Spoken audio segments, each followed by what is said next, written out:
विद्यालय प्रसारण सुनने वाले नन्हे मुन्ने प्यारे प्यारे बच्चों को हमारा नमस्कार। प्यारे बच्चों, आज गैर शैक्षणिक पाठ्यक्रम के अंतर्गत हम आपको कुछ क्षेत्रीय पर्वों की जानकारी देंगे। जी हाँ, आपने राजस्थान के लोक देवता तेजाजी का नाम जरूर सुना होगा और साथ ही सुगंध दशमी जो जैन धर्म का प्रमुख त्योहार है, इसके बारे में भी कभी ना कभी जरूर सुना होगा। तो आइए आज के इस कार्यक्रम में हम सुनते हैं तेजा दशमी और सुगंध दशमी के बारे में जानकारी। ये जानकारी आपके लिए लेकर आई हैं राजकीय उच्च माध्यमिक विद्यालय सिविल लाइन नयापुरा कोटा की व्याख्याता श्रीमती आशा जैन। हेलो प्यारे बच्चों, आकाशवाणी द्वारा प्रसारित विद्यालय प्रसारण कार्यक्रम में आपका स्वागत है। तो चलिए फिर एक प्यारी सी कविता के द्वारा हमारे देश में मनाए जाने वाले त्योहारों का लुत्फ उठाने निकल पड़ते हैं। अरे अरे रुकिए जरा, कहीं त्योहारों का आनंद लेने में साथ में गुनगुनाना मत भूल जाना। तो चलिए फिर शुरू करते हैं एक साथ गाना। ये है त्योहारों का देश अपना मनुहारों का देश, ये है त्योहारों का देश अपना मनुहारों का देश। हरे लाल पीले रंग वाला, दीपों व फुलझड़ियों वाला, कैसा प्यारा प्यारा देश, ये है त्योहारों का देश। सरसों के फूलों की माला, केले के पत्तों की दुशाला, है इसका परिवेश, ये है त्योहारों का देश। हिंदू मुसलमान की टोली, ईद मिले और खेले होली, हिंदू मुसलमान की टोली, ईद मिले और खेले होली, आपस में हिल मिल रहने का देते हैं हमको संदेश, ये है त्योहारों का देश। बिहू गणेश चतुर्थी ओणम, पोंगल बैसाखी का मौसम, कहीं नहीं है कोई क्लेश, ये है त्योहारों का देश अपना मनुहारों का देश। मैं उम्मीद करती हूँ इस कविता को सुनकर आपको अपने देश पर अवश्य गर्व महसूस हो रहा होगा, है ना बच्चों? बच्चों, हमारे देश भारत में अनेक धर्मों के लोग रहते हैं और अनेक धर्मों के लोग होने के कारण विभिन्न प्रकार के त्योहार व पर्व भी मनाए जाते हैं। पर देखिए, अलग अलग त्योहार मनाने के बाद भी हम सब एक हैं और मिलजुल कर रहते हैं। ये त्योहार ही तो होते हैं जो हमें उत्साह व उमंग से भर देते हैं।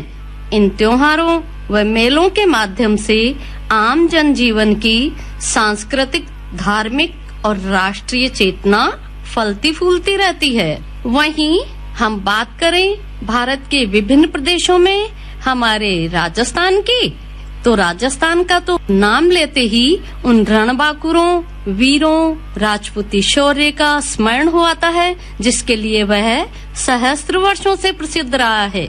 राजस्थान के जनजीवन में अनेक परंपरागत विशेषताएं दृष्टिगत होती हैं। यहाँ की संस्कृति अनुपम है। यहाँ पद्मिनी, पन्ना आदि वीरांगनाएं हुई हैं, तो सहजोबाई, मीरा जैसी भक्त नारियां भी जन्मी हैं। यहाँ सभी धर्मों के अनुयायियों का निवास है। नाथ द्वारा के प्रसिद्ध मंदिर हैं, तो अजमेर की दरगाह शरीफ भी है।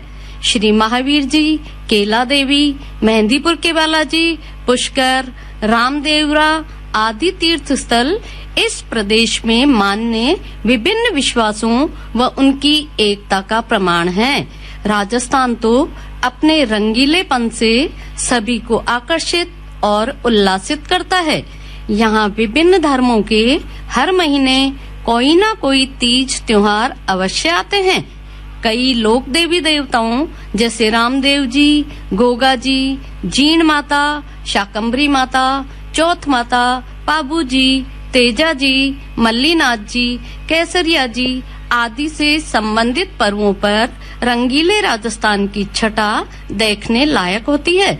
कुछ पर्व एवं मेले तो ऐसे हैं जो केवल राजस्थान में ही आयोजित किए जाते हैं, जैसे गणगौर, तीज, शीतलाष्टमी आदि। वास्तव में इन राजस्थानी पर्वों के द्वारा ही यहाँ की सांस्कृतिक झांकी, जनजीवन में व्याप्त धार्मिक आस्था एवं रीति रिवाजों का आसानी से परिचय मिल जाता है। ऐसा ही एक पर्व है तेजादशमी, जो मुख्यतः राजस्थान तथा भारत के कुछ प्रांतों में पूर्ण श्रद्धा, आस्था व विश्वास के प्रतीक स्वरूप मनाया जाता है। तेजादशमी का पर्व राजस्थान के लोक देवता तेजाजी महाराज की याद में मनाया जाता है। भाद्रपद शुक्ल दशमी को तेजादशमी मनाई जाती है। इस दिन तेजाजी महाराज के थानक यानी चबूतरे पर उनकी पूजा की जाती है। तेजाजी महाराज के पुजारी को घोड़ला कहा जाता है। उनका मुख्य मंदिर खरनाल में है। नवमी की रात को ही तेजाजी के मंदिरों पर रात्रि जागरण किए जाते हैं। अगले दिन इन मुख्य स्थलों पर विशाल मेले लगते हैं। मेला, जी हाँ बच्चों, आ गई ना आपकी आंखों में चमक मेले का नाम सुनकर। और आए भी क्यों ना, चाट पकोड़े, खेल खिलौने, ढेर सारे झूले, मिठाइयाँ किसी के भी मन को भला क्यों ना भाएंगे। मेला तो बना ही मेल शब्द से है, जिसका अर्थ होता है मिलना। इन मेलों का असली प्रयोजन भी तो यही होता है। मेलों का सामाजिक, धार्मिक, आर्थिक, सांस्कृतिक दृष्टि से विशेष महत्व है। बेणेश्वर धाम मेला, कोटा का दशहरा मेला, जयपुर का तीज मेला, पुष्कर का मेला, कोलायत जी का मेला, चार भुजा जी का मेला, खाटू श्याम जी का मेला जैसे कई मेले ही तो पहचान है हमारी। तेजाजी के मेलों में पर्वतसर नागौर में भरा जाने वाला मेला प्रमुख है। यह एक पशु मेला है। दूर दूर से भक्त अपनी मनौती लेकर आते हैं और भगवान का भोग लगाकर तेजाजी का दर्शन करते हैं। लोगों में लोक देवता तेजाजी महाराज के बारे में कई लोक कथाएं व गाथाएं प्रचलित हैं। जाट समुदाय के आराध्य देव तेजाजी महाराज को सांपों के देव के रूप में पूजा जाता है। लोक देवता तेजाजी का जन्म नागौर जिले के खरनाल गांव में ताहड़ जी व रामकुंवरी के घर माघ शुक्ल की दशमी संवत 1130 में यानी 29 जनवरी 1074 को जाट परिवार में हुआ था। तेजाजी के माता पिता के कोई संतान नहीं थी। उन्होंने शिव पार्वती की कठोर तपस्या की, जिसके परिणाम स्वरूप तेजाजी का उनके घर दिव्य अवतरण हुआ। माना जाता है कि जब वे दुनिया में आए तो एक भविष्यवाणी में उनसे कहा गया कि भगवान ने खुद आपके घर में अवतार लिया है। किसान अपनी खुशहाली के लिए खेतों में हल जोतते समय तेजाजी महाराज की पूजा करते हैं। तेजाजी अपने वचन के लिए सबसे लोकप्रिय देवता हैं, जिन्होंने सर्प देवता को अपने कहे वचन के अनुसार गायों को छुड़ाकर अपनी जान कुर्बान की थी।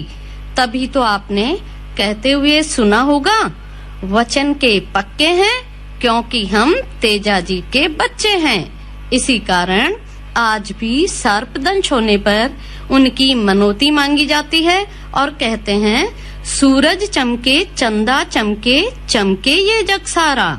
सूरज चमके चंदा चमके, चमके ये जग सारा। हम है तेजाजी भक्त, आपके जीवन समारोह हमारा। तेजाजी की घोड़ी का नाम लीलन था तथा उनकी पत्नी का नाम पेमल था। लीलन घोड़ी सोवणी मोत्या जड़ी लगाम। लीलन घोड़ी सोवणी मोत्या जड़ी लगाम। खरनाल्यारा वीर तेजाजी ने झुक झुक करूं प्रणाम। खरनाल्यारा वीर तेजाजी ने झुक झुक करूं प्रणाम। एक मान्यता के अनुसार कम उम्र में ही तेजाजी का विवाह हो जाने के कारण उन्हें इसकी जानकारी नहीं थी। पता चलने पर वे अपनी घोड़ी लीलन पर सवार होकर ससुराल की ओर चल पड़े। वहां पहुंचने पर सास द्वारा अनजाने में कड़वे शब्द कहने पर वे वापस चल देते हैं, परंतु पत्नी पेमल के आग्रह पर लाछा नामक गुजरी के यहाँ रुकते हैं। संयोगवश उसी रात को लाछा की गायें चोर चुरा कर ले जाते हैं। तब तेजाजी गो रक्षार्थ रात को ही चोरों का पीछा करने निकल जाते हैं। रात में उन्हें एक सांप जलता हुआ दिखाई देता है। जलते सांप को देखकर तेजाजी को उस पर दया आई और भाले से उसे आग से बाहर निकाल दिया। सांप अपने जोड़े से बिछुड़ जाने से अत्यधिक क्रोधित था। उसने तेजाजी को डसने की बात कही। तेजाजी ने नाग देवता की इच्छा को बड़ी विनम्रता से स्वीकार करते हुए सांप को गायें छुड़ाने के बाद वापस आने का वचन दिया। इस पर नाग देवता उनकी बात मान लेते हैं। तेजाजी ने चोरों से भयंकर युद्ध किया। वह गायों को छुड़ाकर वापस ले आए। इसके बाद अपने वचन का पालन करने के लिए नाग देवता के पास पहुँचे और उन्हें डसने को कहा। नाग देवता तेजाजी से पूछते हैं कि आपका तो पूरा शरीर लहूलुहान हो चुका है, मैं कहाँ डंक मारूं? तब तेजाजी उसे अपनी जीभ पर डसने के लिए कहते हैं। मान्यता है उनकी इसी वचनबद्धता से प्रसन्न होकर नाग देवता उन्हें ये आशीर्वाद देते हैं कि जो व्यक्ति सर्प दंश से पीड़ित हो, अगर वह तुम्हारे नाम से धागा बांधेगा तो उस पर जहर का असर नहीं होगा। इसी के बाद से राजस्थान के लोक रंग में तेजाजी की मान्यता हो गई। गायों की रक्षा के कारण उन्हें ग्राम देवता के रूप में भी पूजा जाता है। मोती समना उजला चंदन समना ठाठ, मोती समना उजला चंदन समना ठाठ, तेज समना देवता पल में कर दे ठाठ, तेज समना देवता पल में कर दे ठाठ। तो बच्चों, देखा आपने तेजादशमी का महत्व। बच्चों, जैसा कि हम पहले ही जिक्र कर चुके हैं कि हमारे राजस्थान में अनेक धर्मों के पर्व मनाए जाते हैं, तो चलिए जानते हैं इसी दिन अर्थात भाद्रपद शुक्ल दशमी को ही मनाए जाने वाले एक और पर्व को जो जुड़ा है जैन धर्म से।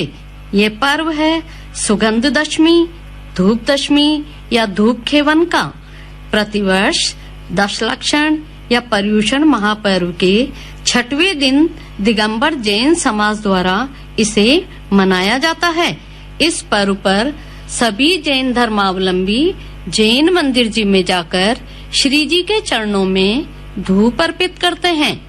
पर्व सुगंध दशे दिन जिनवर पूजे अति हर्षाई, पर्व सुगंध दशे दिन जिनवर पूजे अति हर्षाई, सुगंध देह तीर्थंकर पद की पावे शिव सुखदाई।